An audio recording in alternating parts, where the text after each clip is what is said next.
If you've been doing personal growth work but still feel stuck in the same relationship patterns, I want to invite you to something special. On April 12th, I'm hosting a half-day virtual immersion called Back to the Heart, the Embodiment Experience.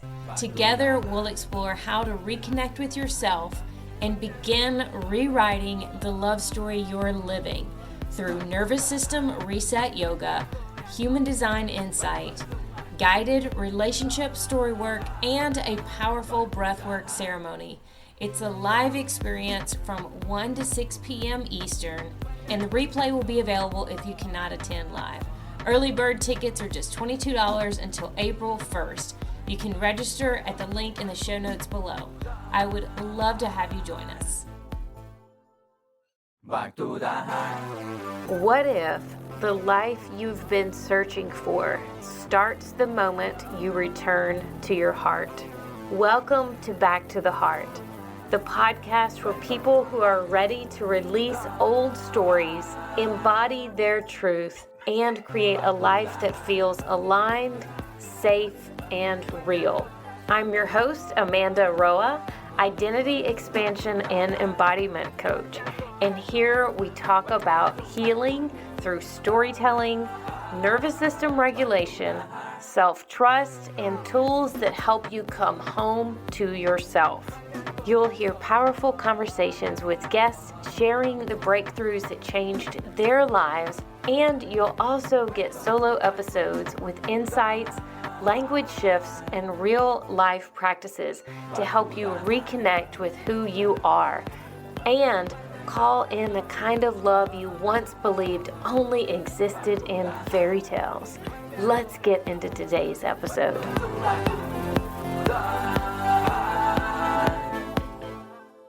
Welcome back to the Heart. Today I'm joined by Victoria Eisenhower, host of the podcast Love and Lattes.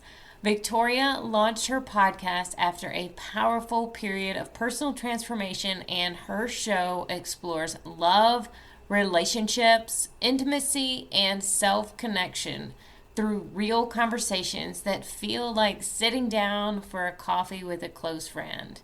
Victoria, what inspired you to start Love and Lattes?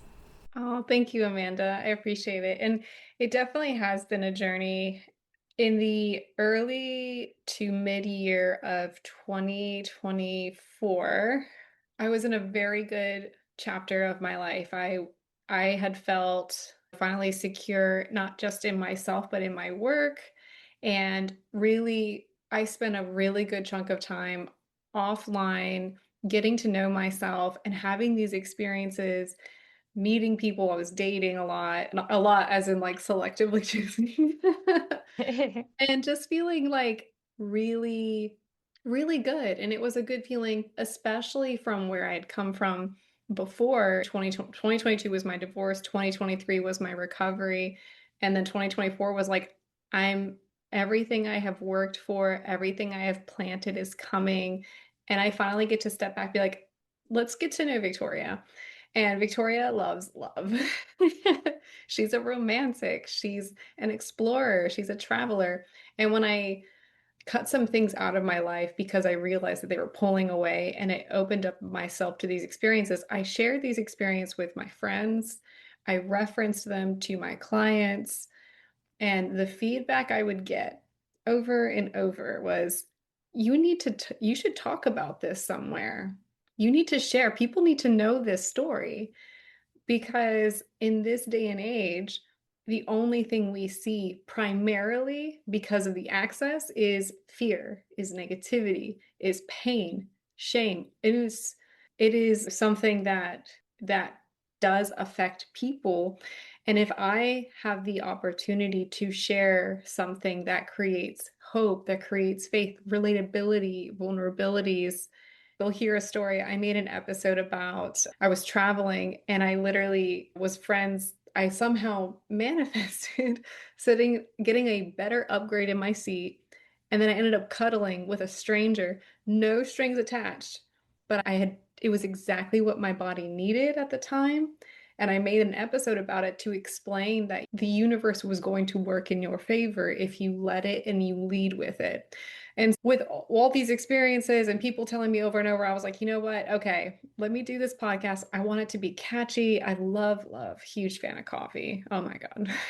And so I wanted the conversations to feel good, like chatting with your girlfriends. You see the Pinterest pictures or Instagram pictures of getting coffee with the girls. And I was like, but imagine if we could have real conversations. Like, honestly, let's talk about your love languages. Let's talk about intimacy.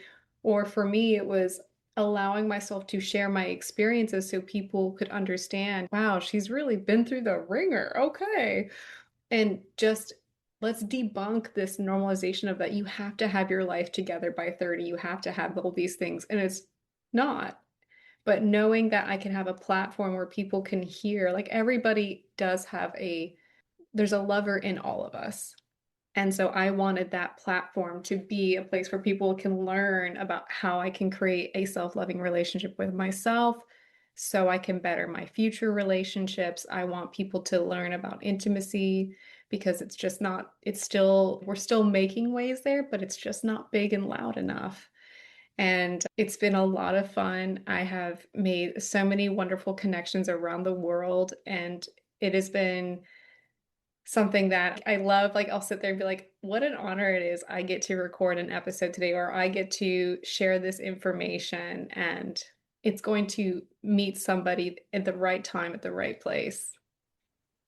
I literally, as you were getting your light fixed before we started recording, I wrote down, what a life I get to live. I get to have amazing conversations with people like this today. And once you make that decision to choose yourself, you just start attracting or manifesting whatever it is. The brighter that you start shining, the more radiant you are, and the mirrors that reflect around you get better.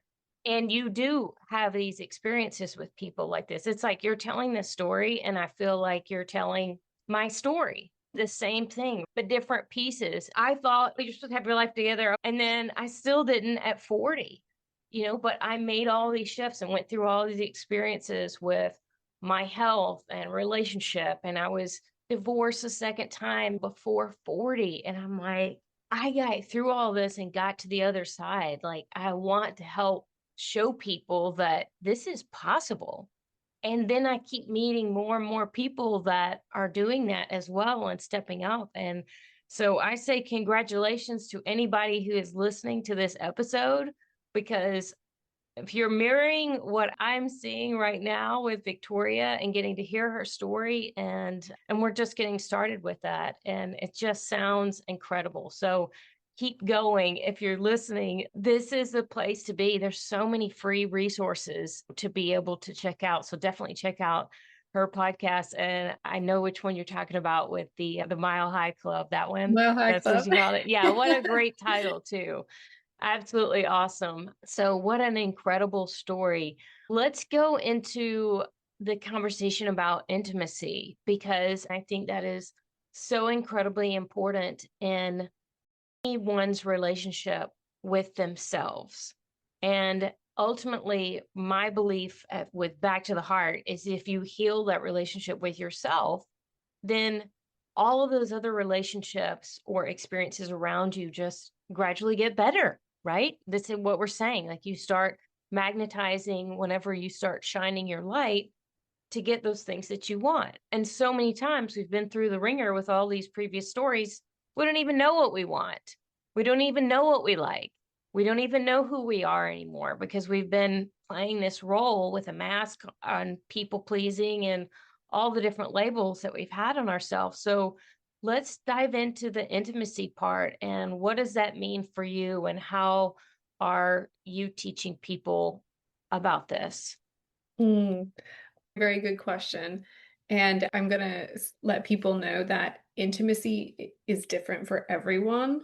At the core of it, it is from what I have explored and defined it as, it is a vulnerable, safe, nurturing relationship experience that allows you to peel back these layers, as you say, of what we thought things could be or supposed to be, and finding that honestly, it's like finding, more or less finding the spot where you're like, this feels really good.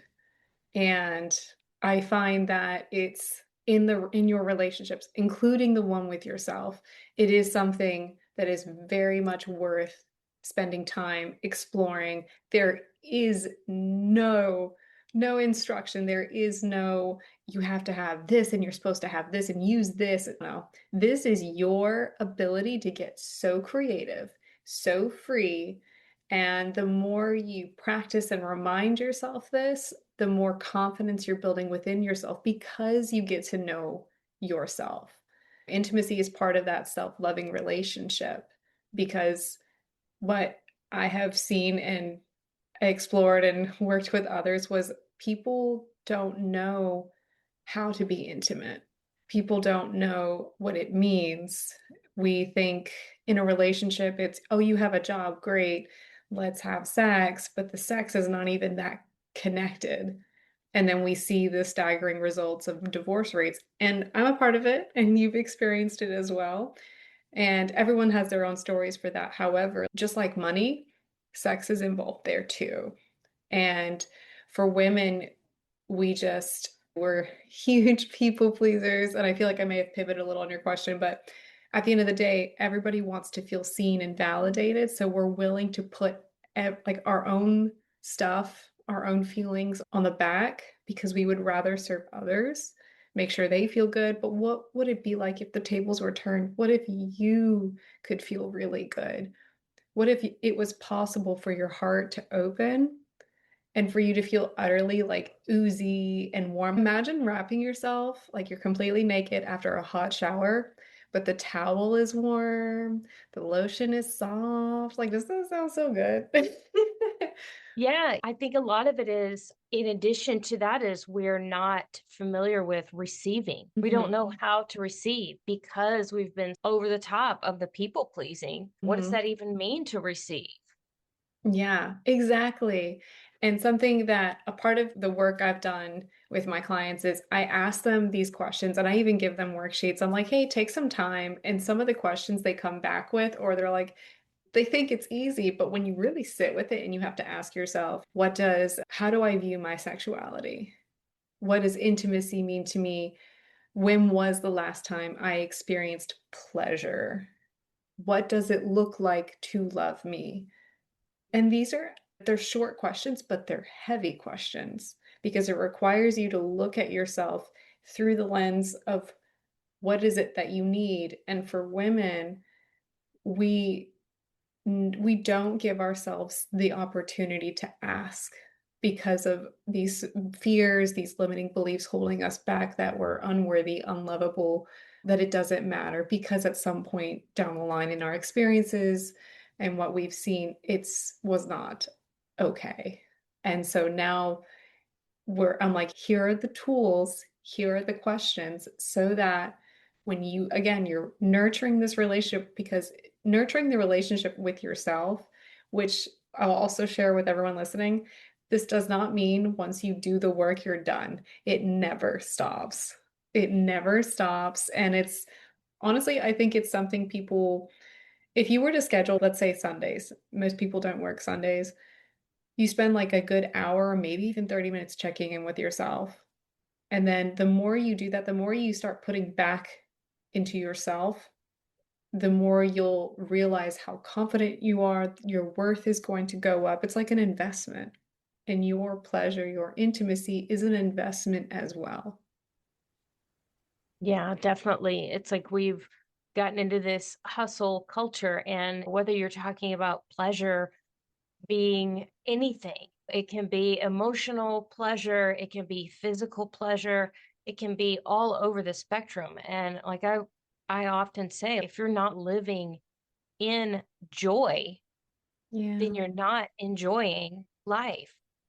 And we've been in this race to the finish line, whether that's in anything in life, whether that's our relationships or our careers or just getting to tomorrow, that we're not living in the present, that anything like that feels like extra and not required of I need to do this, that it gets skipped. Like I just went to a book swap, women's book swap exchange last weekend. And one of the women there were talking about how much we read and what types of things we read. And she was like, I listen to self development, self help books on audio while I'm doing everything else. And she was like, I don't really read that much. And usually I just, if I'm going to read, I would fall asleep. I don't have time for that. And I was like, I actually, this last year, one of the things that I started doing again was taking time to read and to read fiction, to read more love stories. There's so much fun. It's like we're in this world of all the shit that's happening and all of the negativity and all the pressures that are around us. It's like just to get back to that pleasure of just reading a love story that, yeah, I know it's going to end out with these two characters getting together. I know what's going to happen. I know that, but I don't have to read this for a test I'm taking for school. I don't have to read this to better my life or get to the next step of my career or whatever it is. I'm just reading it because it's fun. And to actually take that intentional time to do that for no outlying purpose except for pleasure, just that simple of reading again and reading something fun. And even like, I know there's a lot of series out there right now that are, I can't remember the author's name, Sarah something. And Yeah. I read the first one and it was like so intense of this survival struggle and fighting for your life. And I was like, I didn't even want to read that anymore. I know there were good parts, but I just love the love stories and keep it with the fun self evolution part. And then they get together in the end. And if they're a witch or a vampire or something, that's even more fun. I'm gonna need some of those book recommendations after this. We are vibrational beings and we are in a frequency of whatever we are exposing ourselves to, whether that is the people, the conversations that we're having, of course, all the foods that we eat, the things that are in the air and the water, all that. But it's also the things that are consuming our time and our energy and all of the TV shows that are just all the stress it's on. It doesn't matter what it is. Like people watching those things, you're inviting more of that tension and pressure into your life. So I'm all about watching the romantic comedy and knowing the predictable end. And now I get to live that life because it's like I've created that story, but all the things, even the quote unquote bad things that have been part of my story, they're all kind of fun looking back at it now because I see how purposeful the timing and all the pieces that just fell into place were to get me to this point. And even the characters themselves and the locations. I'm like, once you can step into that and be that creator, you can just, you become the writer of your story. And it can be as fun and exciting and as many moments as you want to say, hey, I'm going to take this 30 minutes just for me and do nothing or anything.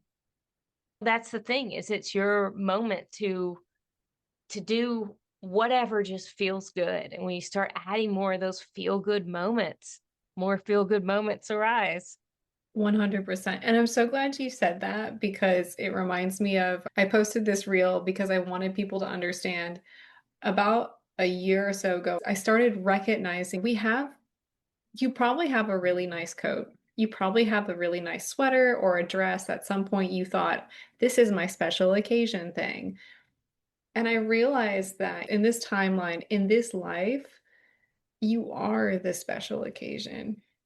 And the Yes. more we begin to live like that, and I'm not saying you have to push for that every day, but more so you're walking with this mindset of I am so worthy. And so it's kind of like a fun like humor joke, but I'm wearing my coat, I have my nice bag and my scarf, and I do this for myself. because I feel so good and it like feeds my soul and I'm walking with the confidence that I'm like leading a life with love and I'm opening myself up for those feel good experiences to come. And you're 100% right. Like we don't realize it until a certain point where we're like, "Oh my God, wait a minute. I don't have to accept this. I can change. I can't change the people around me. I may not be able to change the environment, but you know what? I can change myself. I can do that. I can rewrite exactly like the script. I can set the tone. Yes, you can. And it's amazing what can change. It might be more gradual, it could be quick, but it does feel good the moment you realize that you have the power, not the potential, it's the power to change and take ownership of where you are and suddenly realize, actually, I'm not acting, I'm directing this film. I love it. It's so true. And it's been life changing. And to be able to see other people do it and be able to share that, I think is so important because oftentimes we see celebrities that are out there doing their thing and it seems so unrealistic. So the more conversations you have with people that are who are real normal people and we had our own challenges and we got through them and we got to the other side, it shows how possible it really is. I do think if you're listening to this and you're like, I've never really thought about this before, that's a really good start. What does it mean for you? And then whether you're in a relationship, you're pursuing a date or dating, or you're just on your own and you're not interested in that, these are still very good questions to ask. So I always encourage self-exploration, and that might take you down a path of, especially for women, is wait a minute, what? But I'm telling you, like that that path in itself will create a very open, confident self-exploration, a very beautiful, nurturing addition to your relationship. For intimacy, if there were other things I could add, there are, I'm going to go towards like when you're in a relationship because I do think this is something we don't think about. But let's say you're in a relationship and you want to understand when we're together, sometimes it feels good, sometimes it doesn't. It's understanding how to communicate that.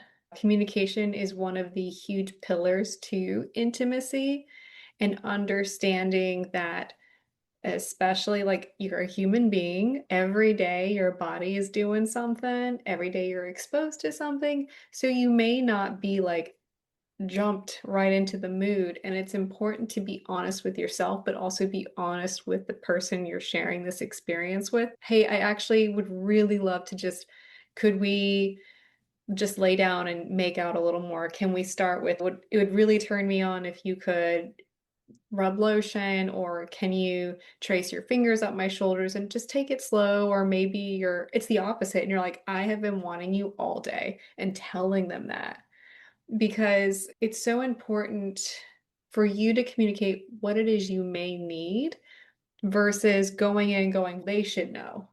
It's their job. And that is what can corrupt and create resentment in relationships because we put a lot of pressure. They're supposed to know what feels good for me. And your partner or your dates, or even if you're on your own, you're like, I'm not really sure where to start. And they will only go, this is in reference to your partners, they will only be able to do what they know, what may have worked, what they think you might like. Like they're on their own, but they're not a mind reader. So, what I have seen is some women may experience unsatisfying pleasure and sex and intimacy, and then the deeper we go into it, it could be they're self-conscious about their body. It could be it's been a very long time since I was vulnerable with someone, or there's a fear around speaking up because of things that had happened before. But when we get to the root cause and we're able to let that go or reframe, and they can finally have that conversation with their partner, the sex just gets better. And everybody deserves to have an amazing, satisfying sex. There's a really terrible statistic right now that 56% of women, 56, experience unsatisfying sex. That's high. If it That's was really like high. maybe not that, if we could half that, but the thing is like we're just so programmed to be the people pleaser. We're so programmed. We think, and I know this because I thought that at one point. I thought it was about my partner. And then when I realized that I was just as worthy and deserving, and then I met partners who would want nothing more than to make me feel good. But then being in that spotlight is a whole nother game. I will never forget the first time I was finally comfortable after divorce to get into dating. And one of the first dates I had was a very attractive man. And he was like, tell me like what feels good. And I was like, I don't know. What do you like? I was like, I have no idea. That's a great question. And it was embarrassing. I was like, how am I supposed to be this confident woman? And obviously, I'm like a couple months post divorce, and I'm like, I have no idea what I'm doing. And because that was a very vulnerable place, but he allowed me to communicate that. And I was like, oh my gosh, how many women out there don't feel that they have the ability to speak up? Communication is hand in hand with intimacy, especially if you want to experience pleasure. And I know I'm like, I could keep talking No, about. that's great. I would like to jump in there and advise people to be curious, right? And Yes. just have curiosity. And that's not only with yourself, but with your partner in asking questions, right? In a curiosity manner, not as a pressure or any specific expectation, but just the curiosity there. And that gives the other person the opportunity to share. Yes. I think I love that you said curiosity, and that is something you also want to keep in mind with the communication, but also along your journey. Like having the curiosity to like want to know what does turn my person on, what does turn me on, and also know, please don't put a lot of pressure on yourselves when you are exploring because it's going to change as time goes along and it can be a lot of fun and it can be a very fun conversation. I've had conversations in the past where it was like, hey, let's talk about things that what are your yeses and what are your nos? And then take it a little bit further. What do you think about the different dynamics of relationships and so forth? Yeah, I love that. Thank you for coming onto the podcast today. This has been such a fun conversation, and we've gone all over to several different cool topics that I think are so important for people out there listening that are on their healing journey. Where can people find out more about you? You can go to my website, theselflovescientist.com. I share a little bit about me. And if you want to work or have these conversations, I always offer a free connect call. And then the podcast is there as well. Or you can go to Apple Podcasts and look up Love and Lattes podcast, and you'll find all the episodes, including our episode will be coming out soon. And Yeah. it was a lot of fun. I think intimacy is one of those. People talk about money, we'll talk about religion, we'll talk about politics all the time. But when you talk about intimacy, you'll notice who will want to shrink down, and you'll recognize that's a lot of people, actually. And it's not your fault. And I want people to understand that it's not your fault that it might make you uncomfortable, but it's also your right. Yeah. And to reflect again with the curiosity is to be curious of why does it make me uncomfortable?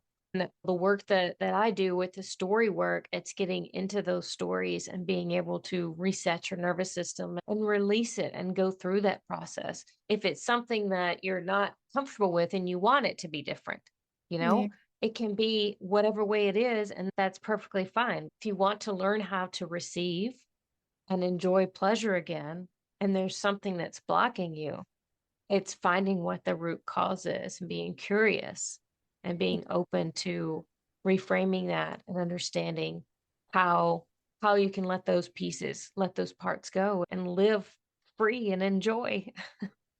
exactly. I think the exploration pieces are important.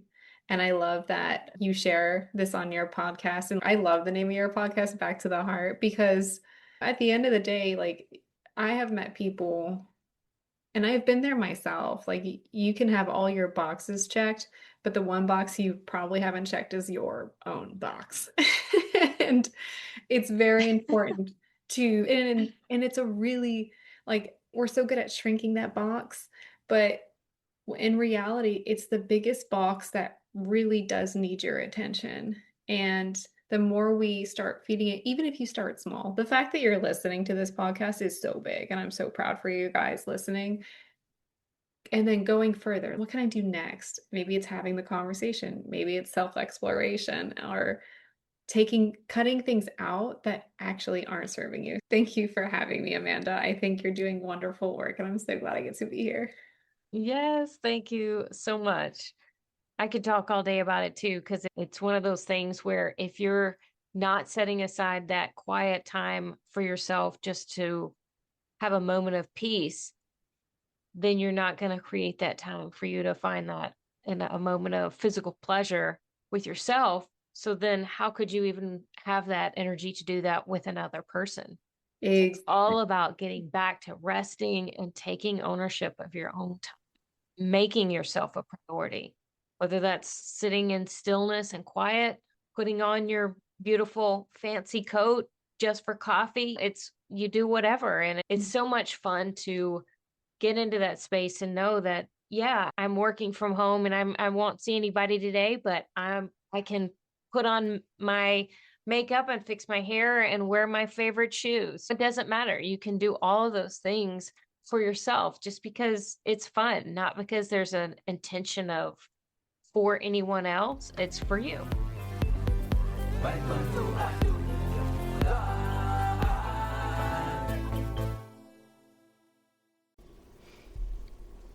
If this conversation is lighting something up in you, if you are feeling that pull to go deeper, I want to invite you into my coaching space. Whether you are just starting to untangle old stories or you are ready to fully embody your next level, your quantum leap, I offer one-on-one sessions or a transformational 4-pack designed to help you shift fast and with real support. My coaching blends nervous system work, breath work, and story alchemy. So you're not just learning, you are living your breakthroughs. You can book a free 30-minute intro call to see if it's the right fit for you. Email me at back2loveme@gmail.com. That's backtotheheart2loveme@gmail.com, or find the link in the show notes below. Let's get you back to the heart, because that is where your power lives.